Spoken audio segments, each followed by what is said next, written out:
Saludos cordiales a todos, niños, niñas, padres de familia. Bienvenidos a un encuentro más, el encuentro número 8 de la catequesis. Sí, el encuentro número 8 dice la Eucaristía, sacrificio de Cristo. Muy bien, vamos a ponernos en presencia de nuestro Padre Celestial, del Padre, del Hijo, del Espíritu Santo. Amén. Muy bien, eh, en el encuentro anterior, pues vimos igual un sacramento que es muy elemental, muy básico dentro de nuestra vida como cristianos católicos, que es la confirmación. Entonces ahora vamos a hacer un poco de hincapié también en el tema de la Eucaristía. Es un sacramento en el cual ustedes, niños, niñas, ya van a ser partícipes de la Eucaristía como tal, ¿no es cierto? Porque se dice que un cristiano católico debe asistir siempre, bueno, o cada domingo como se tiene establecido, se tiene la tradición, la costumbre de asistir los domingos a la Eucaristía. Entonces, y si se asiste a la Eucaristía, pues se debe comulgar. Debemos estar eh, libres de tanta preocupación. Con esto se ayuda pues al tema de la confesión, que igual vamos a ir más adelante en los próximos encuentros a tratar este tema. Muy bien. Entonces dice un hecho de vida aquí, un milagro eucarístico de la anciano. ¿Ya? Claramente, pues, haciendo un resumen para no hacerlo muy largo, dice que en el año 700, un sacerdote, monje de la orden de San Basilio, pues ya no tenía fe, se le estaba perdiendo la fe. Imaginémonos nada más, si no tenemos la fe, no confiamos plenamente en nuestro Padre Celestial, la fe se nos va terminando, cosa que, cosa que no debe ocurrir. Entonces, pero bueno, hay pruebas, hay acontecimientos que suceden para que el resto de la población o el resto de la humanidad se dé cuenta de que Dios sí existe, Dios está presente en todo aspecto, a cada momento, eh, en cada instante, en cada actividad que realizamos. Entonces, aquí dice que el sacerdote pues pasaba un tiempo ya de dudas y crisis en su fe. Él decía que Jesús ya no estaba presente en la Eucaristía. Y claramente hay que ser un recordatorio que, bueno, ustedes van a participar ya de la Eucaristía como tal, van a comulgar ya dentro de su primer sacramento, que, bueno, se han estado preparando pues estos 2 años. Entonces, eh, dice aquí que el sacerdote pues estaba haciendo una Eucaristía, pero creo que con una mala gana. Entonces, el sacerdote lo que vio es un milagro. Sí, justamente aconteció dentro de la Eucaristía, lo que nos cuenta que cuando, bueno, el sacerdote hace como que conmemoración a la última cena de Jesucristo, es cuando hacen este acto. Entonces, él dice que estaba consagrando la hostia, obviamente, y el vino, que viene a ser la sangre de Cristo, y la hostia viene a ser el cuerpo de Cristo. Entonces esto se viene a convertir, imaginémonos nada más, en la propia carne de Jesús y la sangre también en la sangre de él mismo, ¿no es cierto? Entonces dice que desde aquí pues estuvo un buen rato sin saber qué hacer.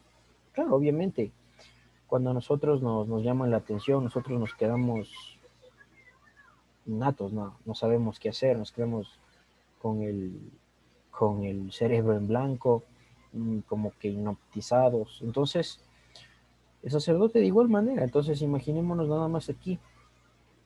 Dice, bueno, luego estuvo ya como que volvió a creer nuevamente, a tener fe, y dice que se le había conseguido una prueba una prueba que tenía que pasar para que él no decayera, para que no pierda su fe. Y no solo, bueno, aquí hay que recordar algo, ¿no es cierto? Nosotros como humanos, como personas, siempre estamos en la tentación, siempre estamos que nos acarrían por el lado equivocado. Entonces, siempre nosotros pues tenemos que estar, eh, se puede decir, debemos tener siempre aquí y en el corazón a nuestro Padre Dios, ¿no es cierto? Porque si no, digamos que nos ponen una prueba, nosotros no sabemos qué hacer y nos vamos por el lado equivocado, nos vamos por lo más fácil, por el conformismo, por la comodidad. Entonces, eso es un acto muy erróneo que uno se tiene, se hace esa costumbre. Entonces, el milagro pues dice que ha quedado ahí como una reliquia. Ahí mismo tienen en su texto que les muestran de hecho unas fotos, ¿sí? Y que dice que está en Lanciano, ¿no es cierto? En Lanciano. Esto, si no me equivoco, sí, en Italia mismo. No había leído bien. Bueno, eh, ahí dice, conversemos. ¿Qué nos enseña este milagro sobre la Eucaristía? Entonces, creo que aquí ya vamos enlazando nuevamente varios aspectos que ya hemos mencionado anteriormente, lo que les acabo de decir, que siempre hay que estar eh, con la fe intacta.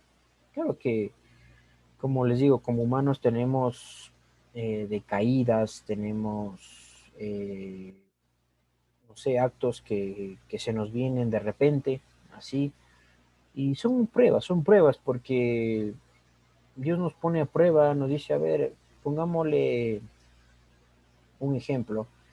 Eh, Vamos a hacer un ejemplo nada más, como ya lo hemos mencionado, creo que mi padre antes ya los mencionó.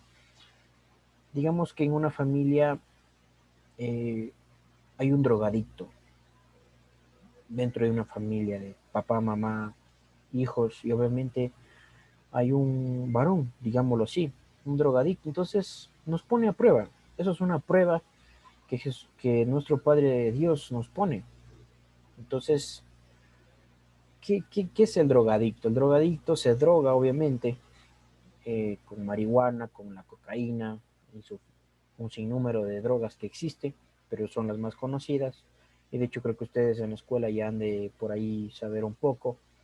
Entonces vamos a carilando que las drogas pues dañan a la persona. Y no solamente es que dañan a la persona, sino que dañan a toda la familia. Es un núcleo que digamos que si uno se está mal, todos están mal. Entonces vamos a ver cómo reacciona esta familia, dice Dios. Entonces, si es que los papás pues tienen la suficiente comunicación, porque es un principio, se puede decirlo así, sumamente valioso, porque tienen que estar papá, mamá siempre pendiente de los hijos, conversando, eh, y los hijos obviamente, o sea, tienen que tener esa confianza también, de contarse si tengo amigos, tengo amigas, por ahí me ofrecieron esto, de a papá, mamá, como quiera que les tratemos, qué tal, o sea, me ofrecieron esto, qué será bueno o malo. Entonces hay que también tener confianza con nuestros padres, porque ellos son los que están para enseñarnos cosas que no sabemos. Y entonces la comunicación siempre tiene que estar presente, para no decaer obviamente en esto. Pero supongamos que ya cae, pues entonces lo que tenemos que hacer es apoyarle a esa persona, ya como les comento como padres, ¿no? Deben apoyar a esa persona porque nadie sabemos, tener la fe intacta, orar por él, por ese hijo, porque es el diablo, ¿no? Es el diablo que se lo está absorbiendo por el camino del mal, lo está conduciendo por ese camino erróneo. Entonces nosotros lo que tenemos que hacer es no perder la fe, orar más todavía, ¿no es cierto? Es pedirle que se enderiece por el camino del bien, que siga los pasos de Jesús, obviamente, porque somos hijos de Él, somos hermanos, perdón, de Él. Entonces tenemos que seguir los pasos que Él siguió. Entonces, para no irnos muy, muy alejado, ¿sí? Entonces los milagros existen. Démonos cuenta nada más lo que le aconteció a este sacerdote, ¿ya? Entonces, como moraleja, se puede decir aquí que no hay que perder la fe. Pese a las adversidades, pese a las circunstancias, bueno, hay que recalcar también que si las personas pues ya no entienden, se nos hace complicado, pues sí hay que tener un escarmiento también, ¿no? Dentro de el marco religioso católico, ¿ya? Dice, ¿crees de verdad que Jesús está presente en la Santa Eucaristía? Bueno, esto siempre está presente, siempre se hace presente con la hostia, con lo que ustedes van a probar, van a experimentar esa sensación de cómo se consume la hostia. Entonces, eh, como dice en la primera comunión, pues van a comulgar. Entonces vamos a ver cómo es que Jesús está presente dentro de la Eucaristía. Obviamente hay un rito que en el cual pues ya como antes ya lo mencionamos, pues en el rito de que consagra el sacerdote el cuerpo de Cristo y la sangre de Cristo, es netamente cuando hace presencia directa, se puede decir, ¿no es cierto?, con nuestro hermano Jesús, ¿ya? Entonces, eh, no hay por qué dudar que no está presente, siempre está presente dentro de la Santa Eucaristía.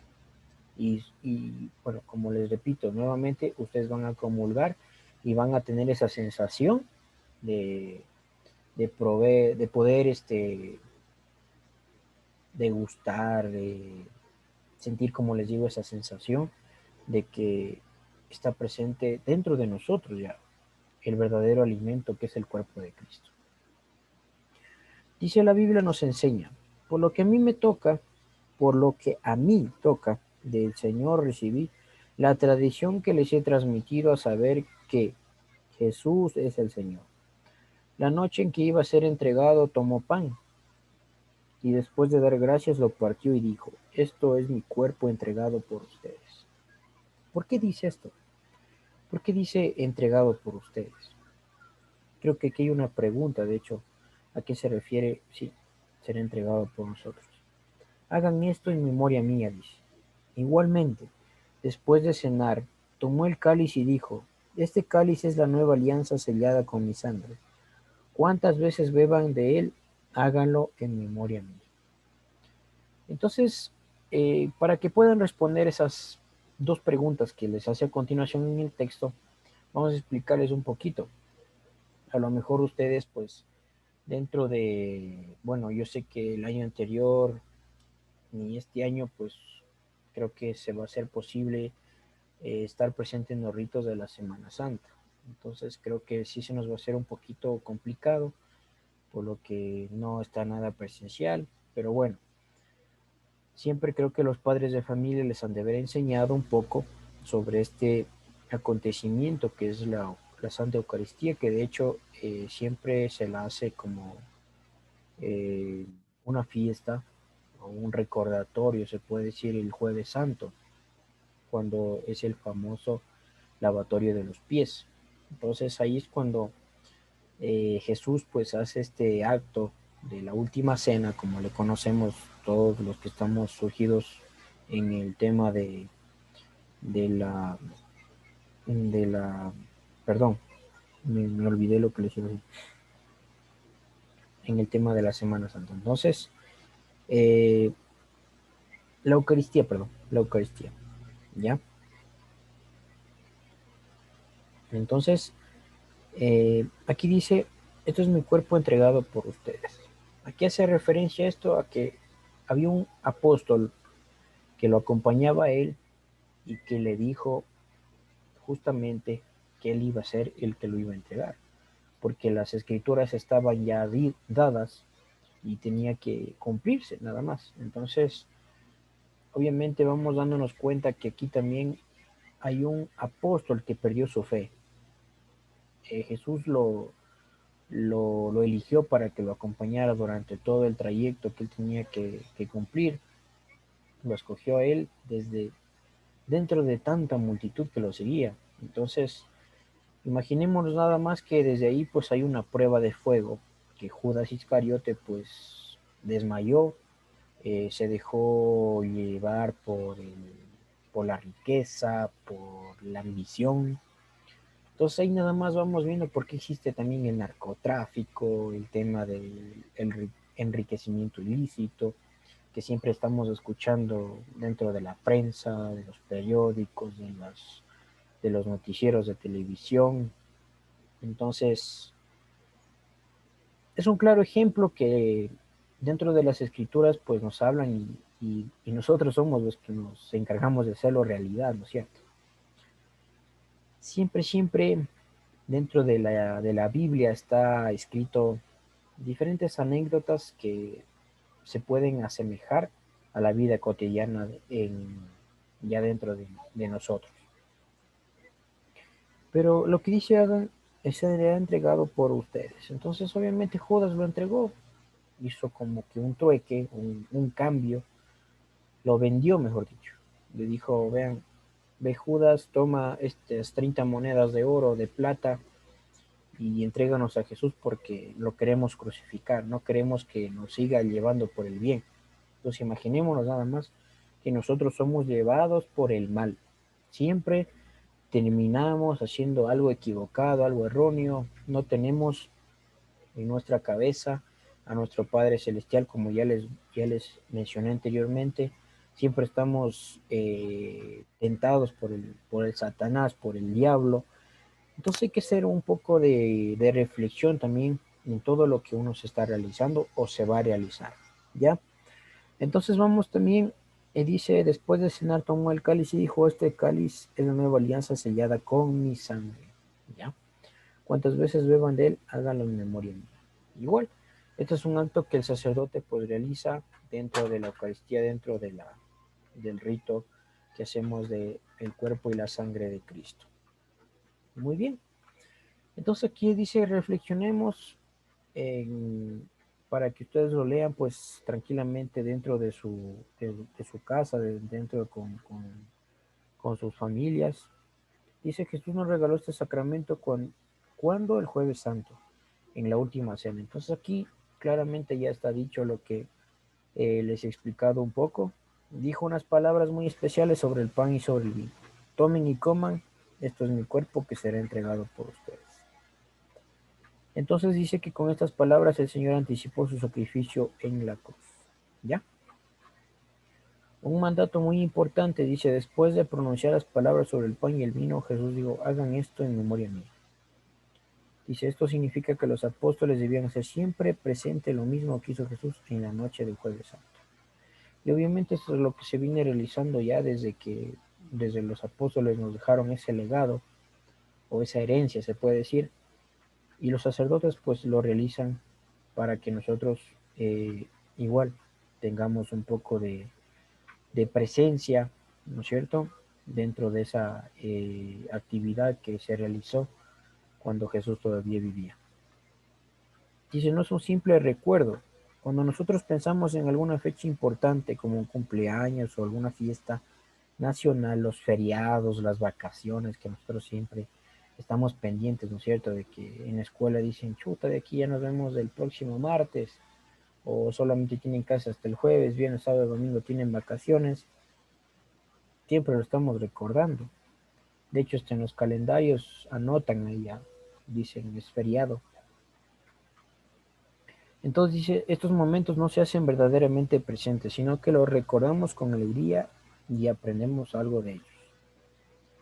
Entonces dice, en la Eucaristía es distinto. Por el poder de la palabra de Jesús y por su mandato, cada vez que celebramos la misa, su único sacrificio en la cruz y su resurrección se hacen presentes. Y esto es netamente lo que uno se hace, ¿no es cierto? Y dice, ¿no te parece emocionante? Debe parecernos emocionante participar ya dentro de la Eucaristía, porque aquí cantamos, alabamos al Señor, comemos de su cuerpo, bebemos de su sangre, nos encontramos. con él, con nosotros mismos. Entonces hay que hacer un poquito más de reflexión, como les venía diciendo. Bueno, y para terminar, pues lo único que se les viene comentando, se les viene haciendo hincapié siempre, de que por favor a los papitos siempre tienen que estar pendientes, no nos decaigamos, no desmayemos en esta actividad de la catequesis, porque hay que recordar algo, que ustedes son los principales y los primeros catequistas dentro de sus hogares. Tienen que seguirnos apoyando. Los catequistas nada más somos una pequeña guía, porque es un servicio que se da a la Santa Madre Iglesia. Entonces, ustedes deben estar conscientes también. Nosotros les pedimos de por favor, pues de manera más comedida posible, que enseñen a sus hijos también, para que todo este tema de la catequesis pues finalice de la mejor manera. Sigámonos eh, cuidando, porque obviamente pues la catequesis creo que va a finalizar así mediante videos tutoriales, pero ya cuando se haga la primera comunión pues los ensayos van a ser ya un poquito presenciales, ¿no? Para ya apreciar lo que se va a realizar. Y entonces, eso nada más. Muchas gracias a todos los que han enviado las tareas al número de teléfono, al WhatsApp, perdón, tanto de mi padre como el mío, pues siempre estamos disponibles, como siempre les decimos, ante cualquier duda, cualquier pregunta que tengan, háganlo sin ningún temor. Nosotros no mordemos, siempre estamos abiertos a cualquier pregunta o inquietud que tengan. Eso nada más. Cuídense mucho y hasta un próximo encuentro. Muchas gracias.